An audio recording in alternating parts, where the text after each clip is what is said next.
Good morning. Welcome to the First Unitarian Universalist Church of Richmond. My name is Janine Daniels, and it is my honor to serve on your board of directors. To those of you who may be new to us, and to those members and friends joining from near and far, welcome. We are so grateful to have this opportunity to connect and fellowship with you. We are a community of many faith journeys and beliefs, committed to being deliberately diverse and fully inclusive. We want you to know that whoever you are, you belong here. As we continue to work together to put our principles and values into action to build beloved community, let us not relent in our quest for equity and justice. Let us continue to side with love together to create heaven on earth for all of us. Thank you for being with us today. May this be a comforting, centering, and restorative moment for you. If you are new to Unitarian Universalism or would like to learn more about our congregation, we invite you to visit our website at richmonduu.org, join our Facebook group, or send us an email at membership@richmonduu.org. You can watch past recorded services on YouTube. Just search Richmond UU and you will find our channel. Make sure to subscribe. As a reminder, please do not hesitate to reach out to our staff or our care team if you are in need, and please join us for coffee hour after the service. Also, be sure to log into the services early to catch all of the preceding announcements and contact Margaret Rush to receive church emails if you do not receive them. There's lots of great stuff in our first news weekly. We hope that you have been finding the information provided in the communications, such as virtual events, actions, and finance updates helpful. Thank you again, all of you, for being such a generous, welcoming, and kind congregation committed to our mission. Thank you for spending this time with us today. Be well.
We are a people of memory.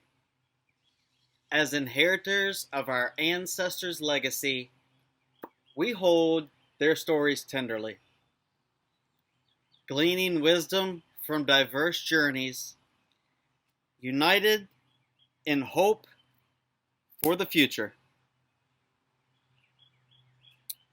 Guide us to trust in love as we kindle this flame together.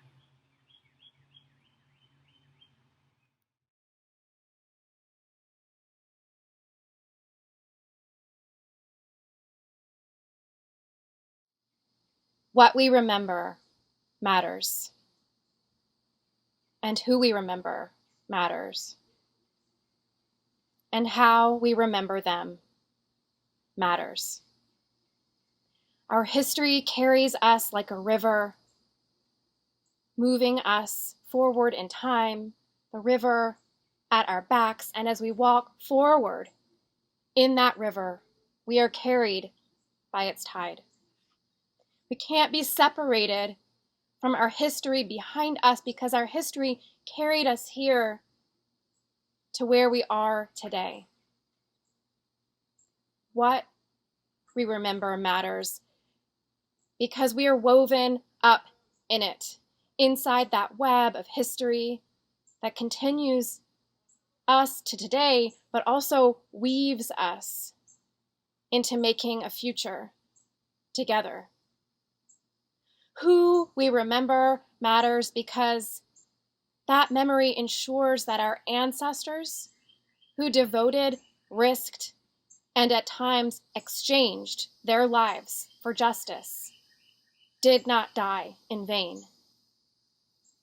And how we remember matters because that how reaches into that deeper place inside us, that place of intention, of emotion, and it leads us to the creation of meaning that informs the future that we are making together today. Memorialization is ritualized remembrance, and tomorrow is a day set aside by our country to honor remembering. So come and share a moment of worship and reflection where we explore collective, personal, and public memory. Let's join in a time of worship together.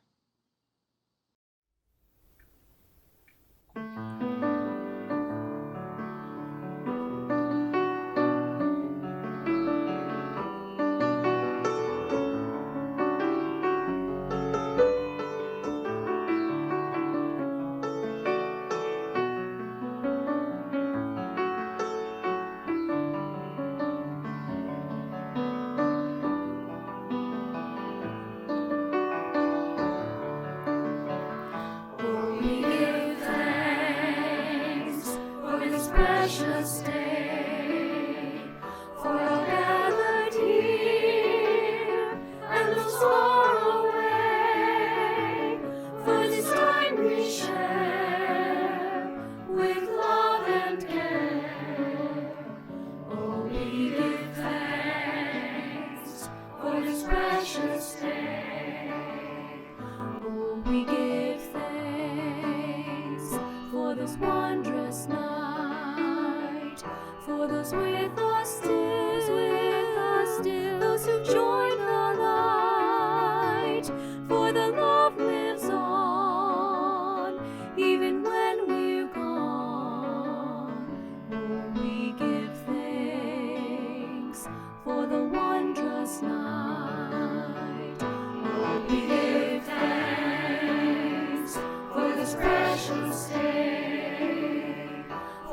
gathered here.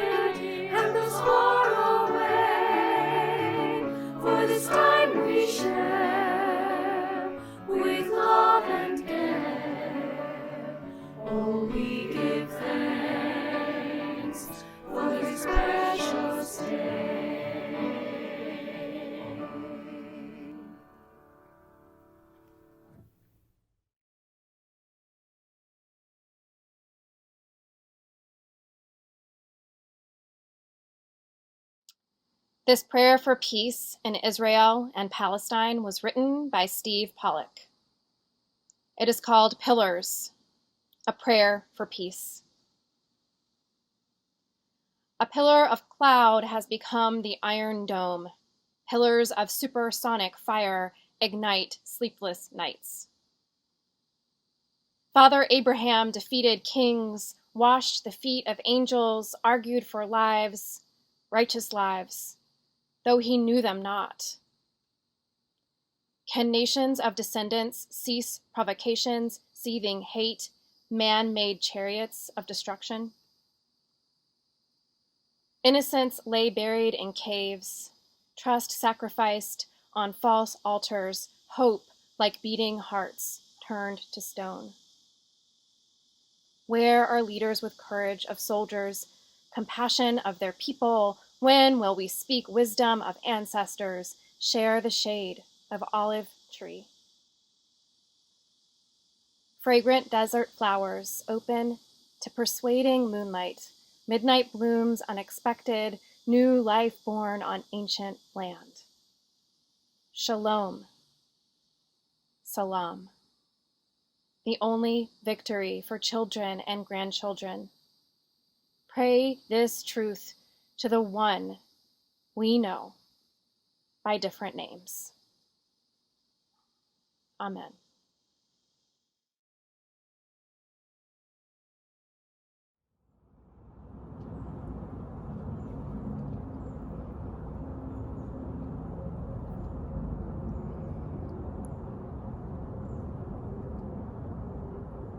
I wonder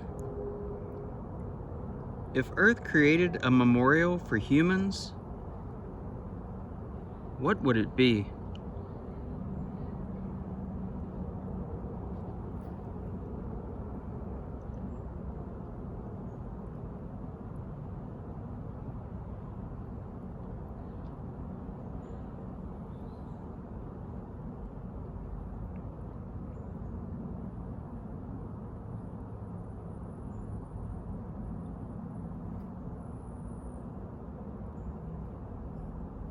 I wonder how we must live for her to see us as patriots for the earth.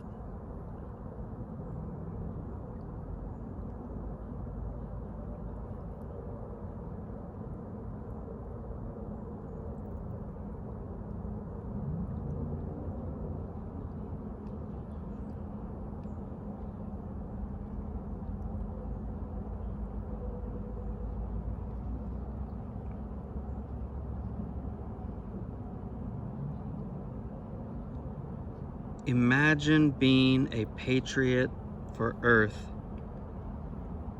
standing for life, 10 miles or 10,000 miles away.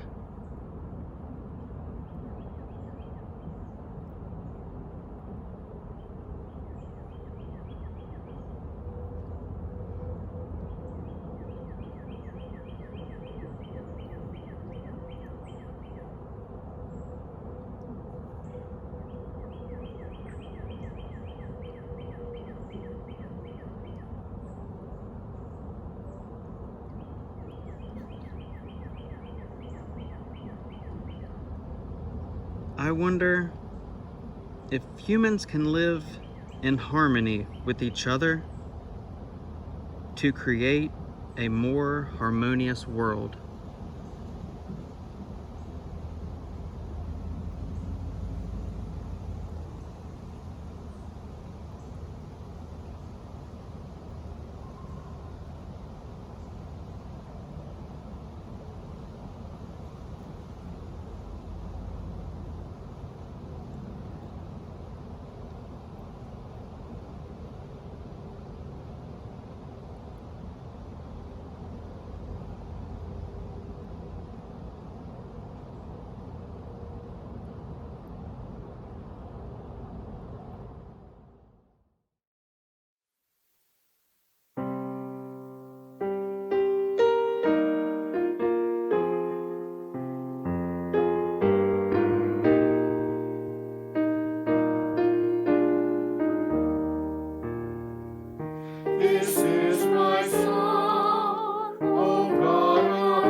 Virginia Interfaith Power and Light is our May Share the Plate recipient. Virginia Interfaith Power and Light is a local affiliate of a larger Interfaith Power and Light network. It supports, empowers, and organizes religious communities like ours to come together and to mobilize a religious response to climate change. Virginia Interfaith Power and Light has engaged with over 200 faith communities in Virginia, providing practical tools, not only to learn about the realities of climate change, but to advocate, to act, and to speak out for climate justice. We need organizations like Virginia Interfaith Power and Light in order to achieve the sustainable living that our earth needs, that we need. An offering will now be taken and gratefully received.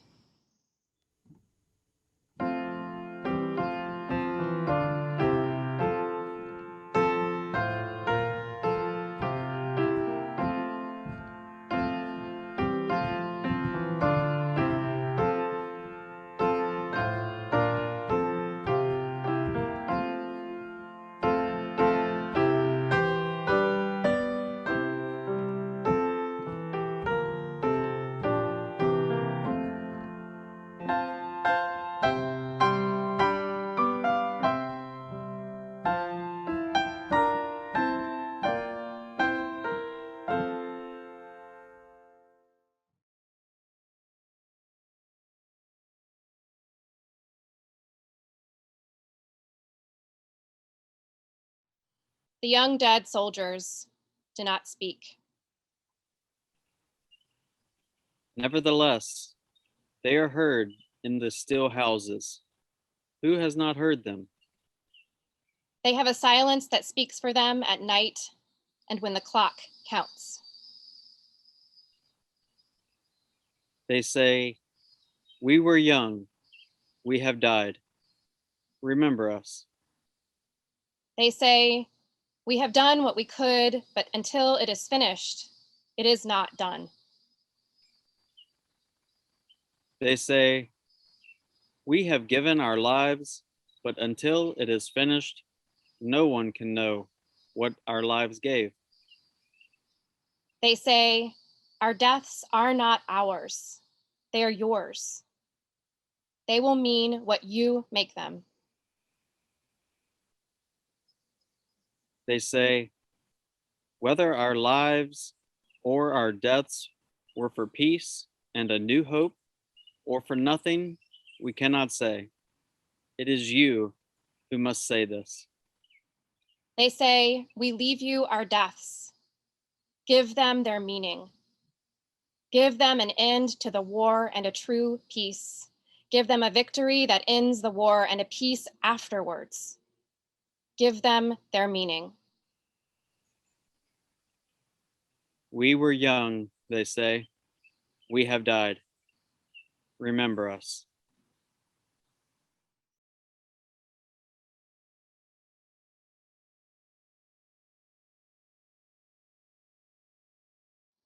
What we remember matters.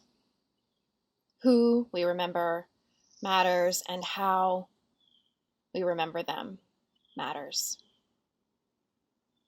Our memories anchor us to the past. They tell us where we came from and why we're here. And the memories of our ancestors can inspire bravery and resilience, or complicate our minds with grief and pain.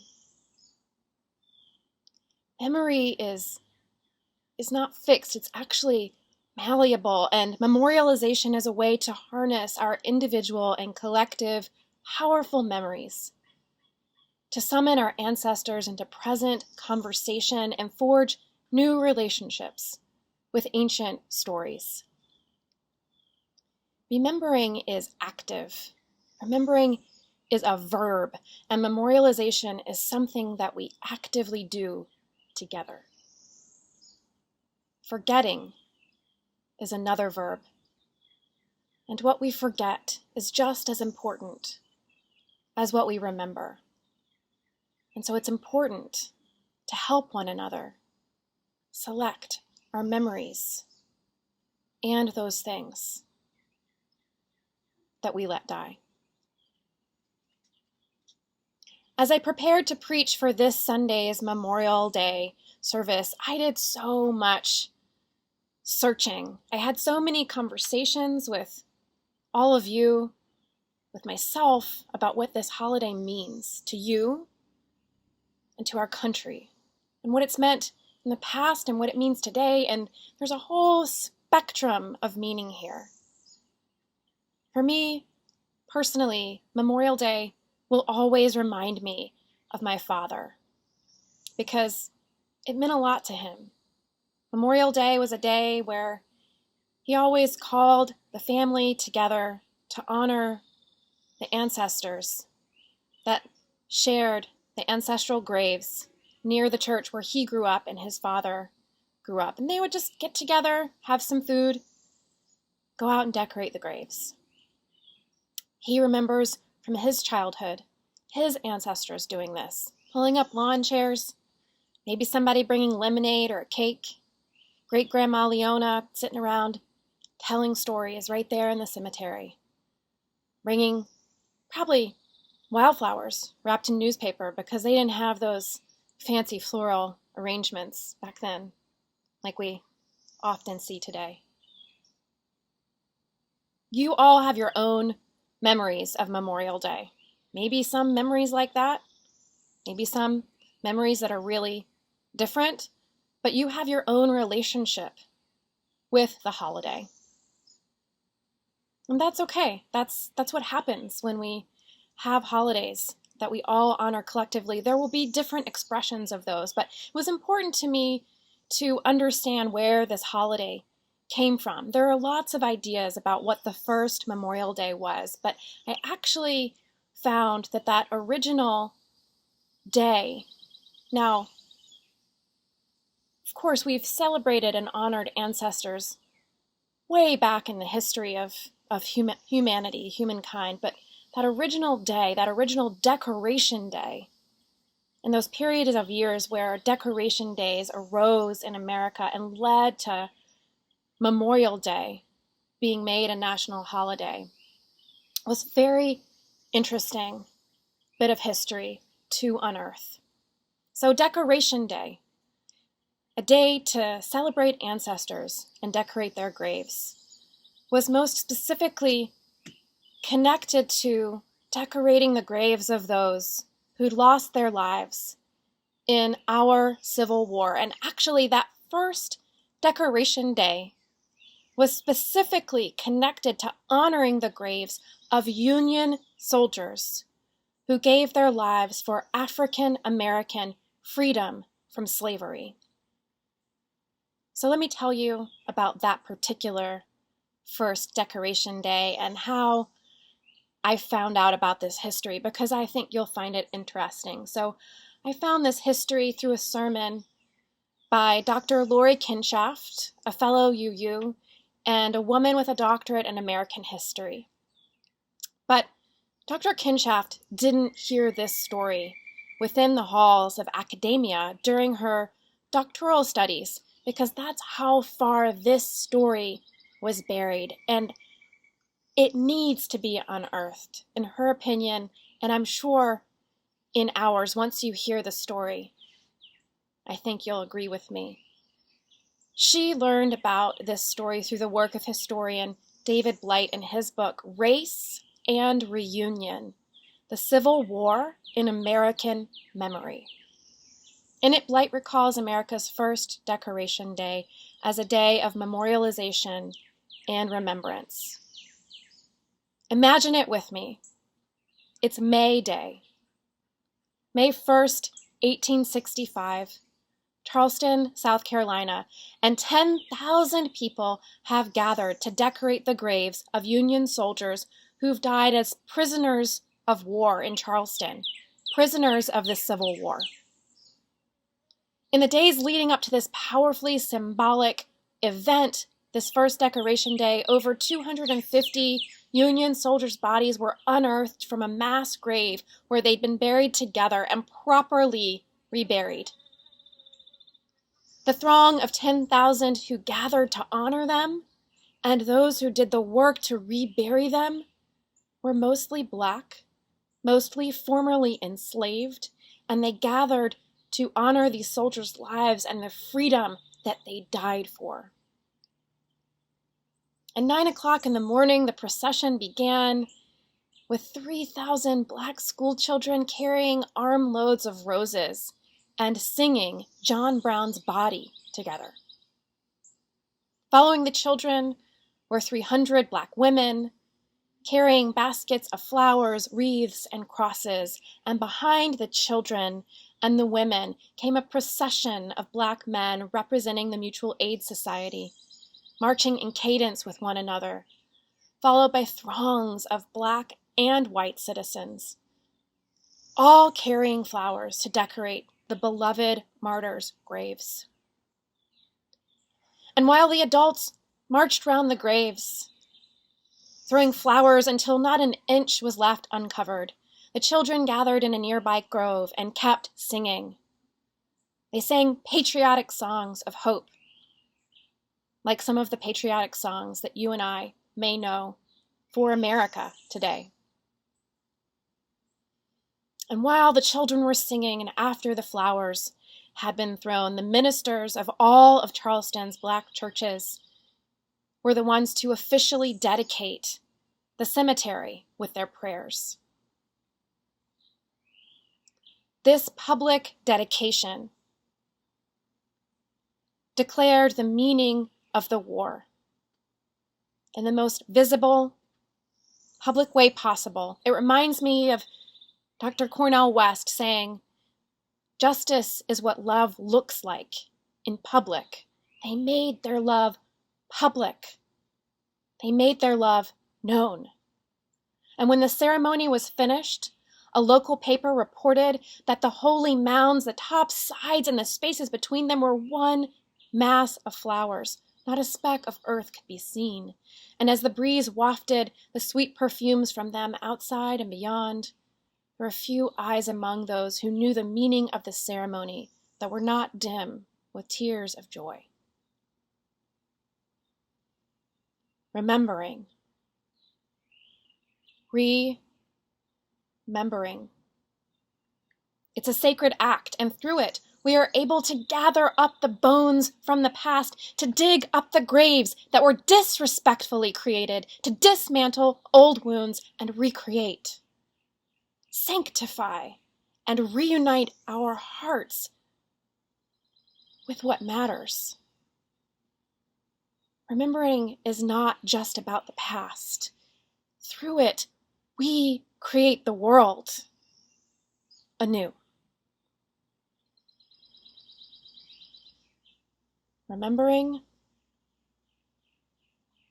is a verb. Forgetting is another verb. And what we choose to remember and how we memorialize our past gives rise to our future. And I'm sure you would agree with me that in addition to recovering beloved memories, like the beloved memory of this first Decoration Day, it would be nice if we could simply remove some of the most painful memories the most painful things from our ancestors' memories and our country's history, or at least just give them a little more space in our awareness and in the present day reality. I'm not actually suggesting just forgetting, because as the Holocaust Remembrance saying goes, never again, never forget. And there's a place where forgetting is naive. But there's also a way that distancing ourselves from past pain and rewriting our society's relationship with that pain can contribute to our collective healing. And part of this is unearthing and holding up those beautiful memories. Cherishing those beautiful memories is a powerfully healing thing to do.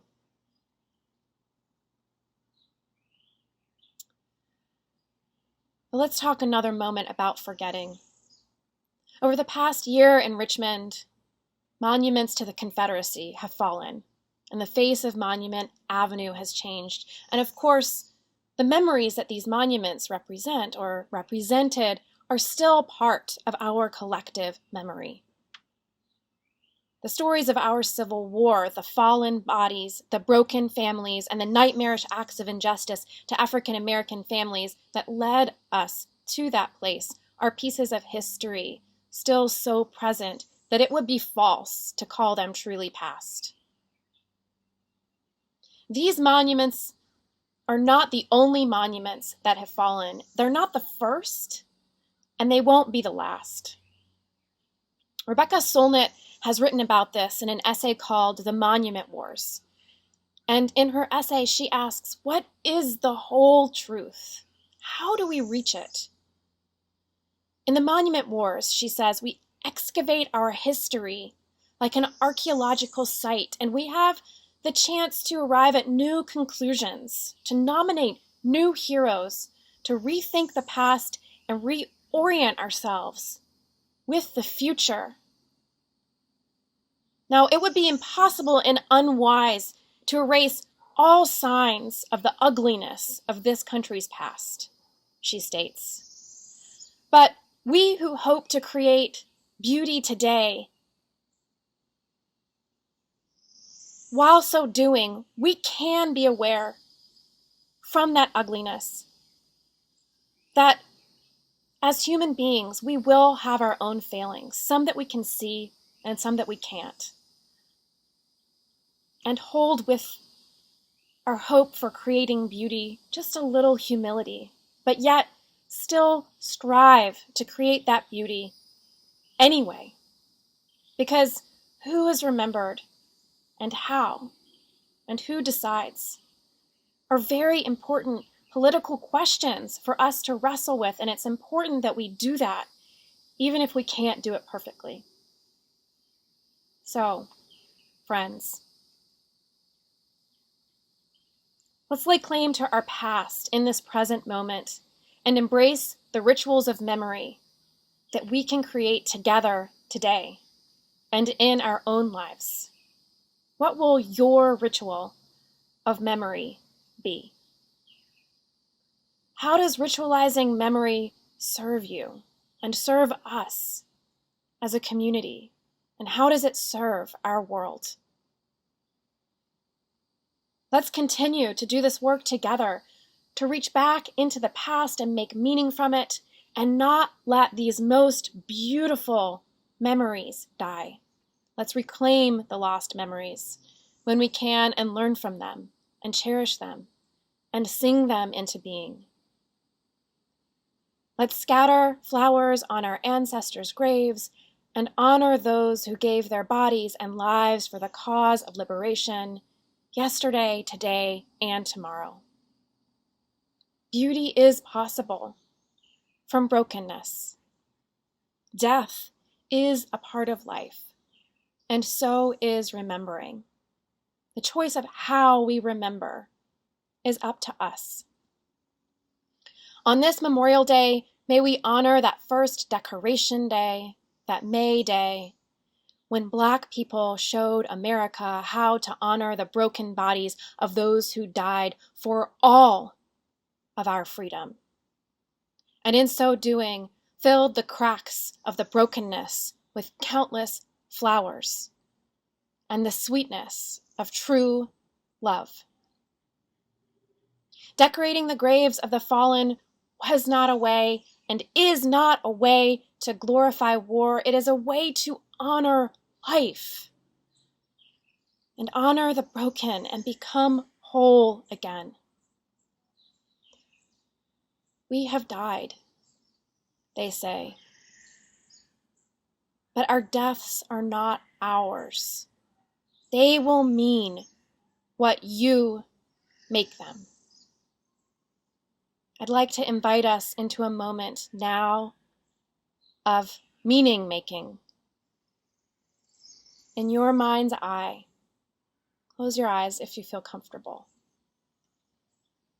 In our mind's eye, may we tend the graves of the broken and offer flowers in their memories.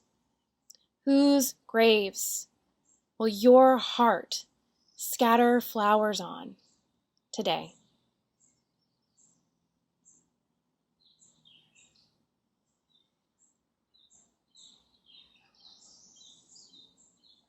And in the spirit of community,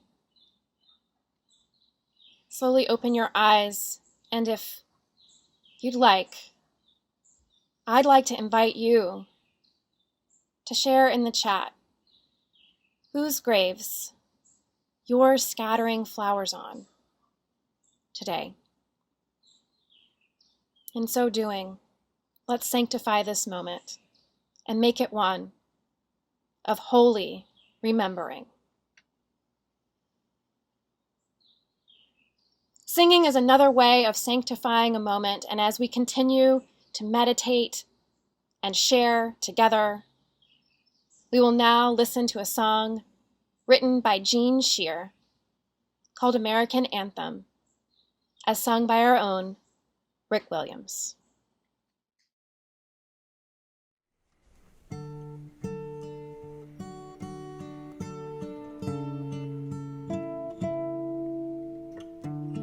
All we've been given by those who came before,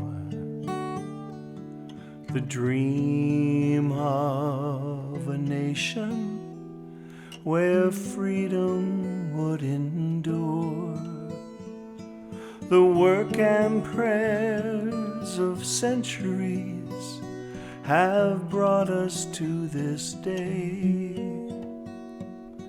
What shall be our legacy? What will our children say?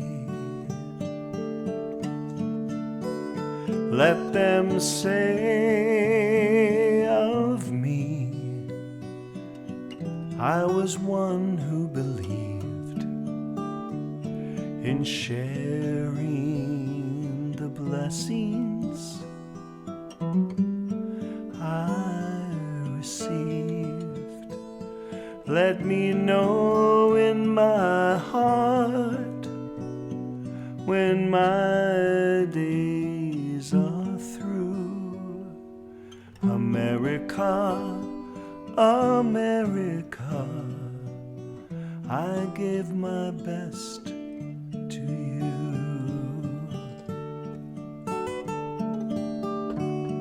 Each generation, from the plains to distant shores, with the gifts they were given, were determined to leave more. Battles fought together, acts of conscience fought alone. These are the seeds from which America has grown. Well, let them say of me, I was one who believed in sharing the blessings that I received. Let me know in my heart when my days are through. America, America, I give my best to you. For those who think they have nothing to share, who fear in their hearts that there's no hero there, know each quiet act of dignity is that which fortifies the soul of a nation that never dies. Let them say of me, I was one who believed in sharing the blessings I received. Let me know in my heart when my days are through. America, America, I gave my best to you.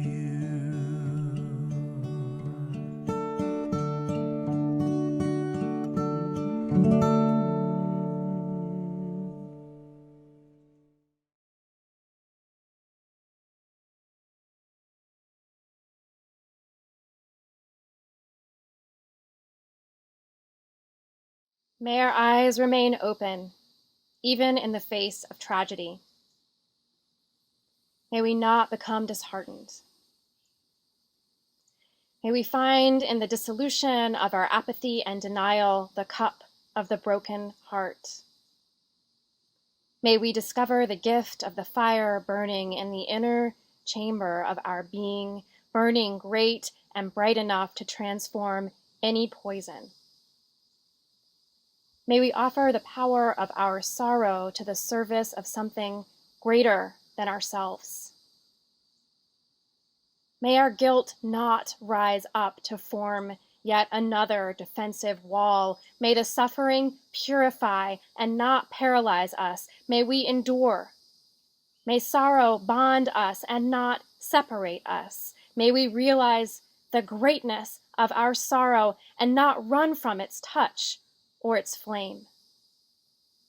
May clarity be our ally and wisdom our support.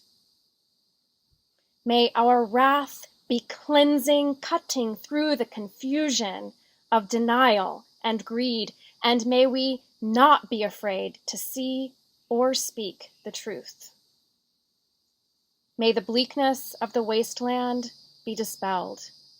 May the soul's journey be revealed and the true hunger fed. May we be forgiven for what we have forgotten and blessed with the remembrance of who we really are. May you go in peace. Amen.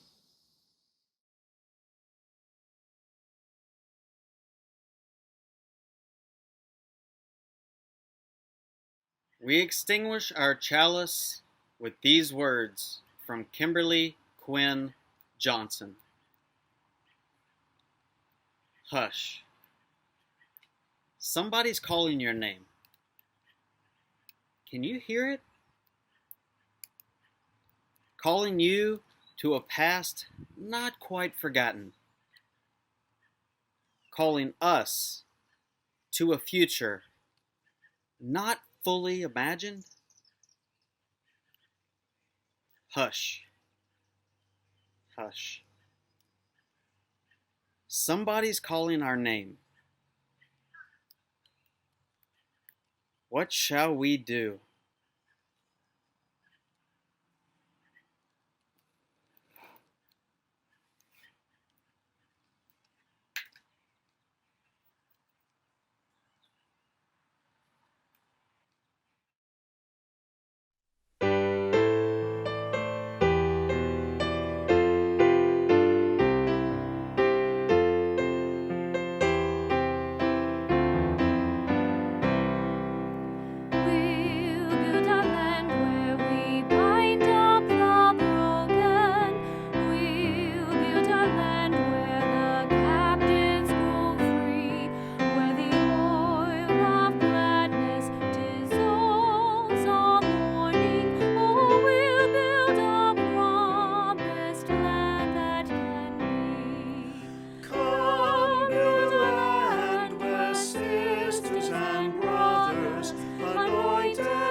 Who mourn, and will give them garlands instead of ashes. Oh,